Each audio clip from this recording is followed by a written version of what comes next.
Now, we cannot understand the events of October the 7th without the Hamilton directive. I fully understand that. You've never bothered to tell your viewers and listeners.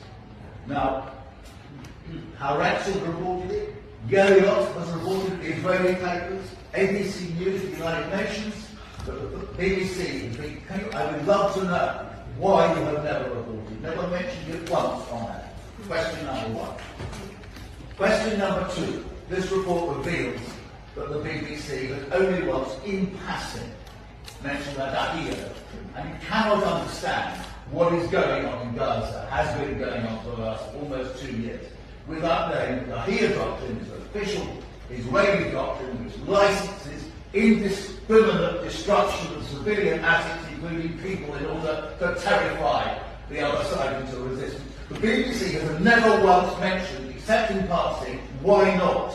It's a grotesque omission, I would have thought, but I would love to get your explanation. We now come on to the fact that, to begin with, the BBC scarcely reported the genocidal comments made by the most senior Israeli politicians, including, never apparently, according to this report, the Amalek remarks, the genocidal remarks of Netanyahu. So you never educated your audience about the genocidal remarks, and according to this report, on 100 occasions, you've closed down references to genocide by your guests. This makes you complicit, my lord.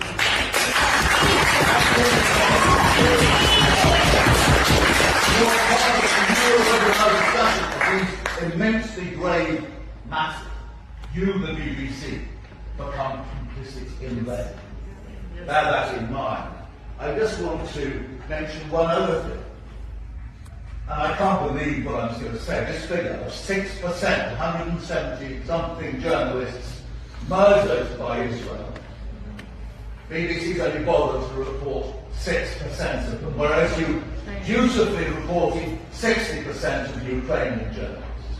Do you agree with David Langley that there are no journalists in Gaza? You were saying you had your own people. Why? I would love to know why you only reported. Because I find it, as a journalist, as a human being, actually. And now I'm going to ask you, on this pipeline in a second, I'm going to ask you one final question. Well, it's simply amazing. We have in Britain the leading historian of Israel.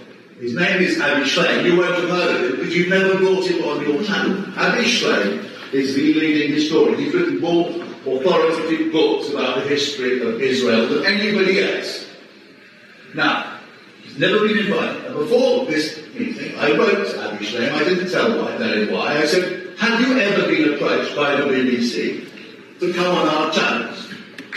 He said, no, I've been invited by Al Jazeera, but never by the BBC. Now, as you know, Avi Shleim is a critic of this. You have all sorts of loudmouths who come onto the BBC. I'm not going to name them, we all know who they are, to spice off Israeli stuff. But you've never invited the one person who, more than anybody else in Britain, he's only in Oxford, is the Emeritus Professor of International Relations, he's come at St Anthony's College, but you've never bothered to invite him.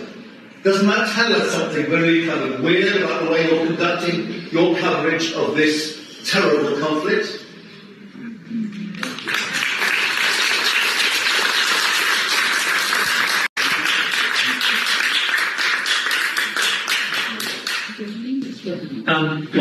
I've got huge admiration for you, Peter, and I can hear your passion and the sincerity in which you're making your works. And I do not, and there's no point in me pretending to claim to understand what will be as knowledgeable as you on some of the doctrines and narratives. You're all central to an understanding of this conflict.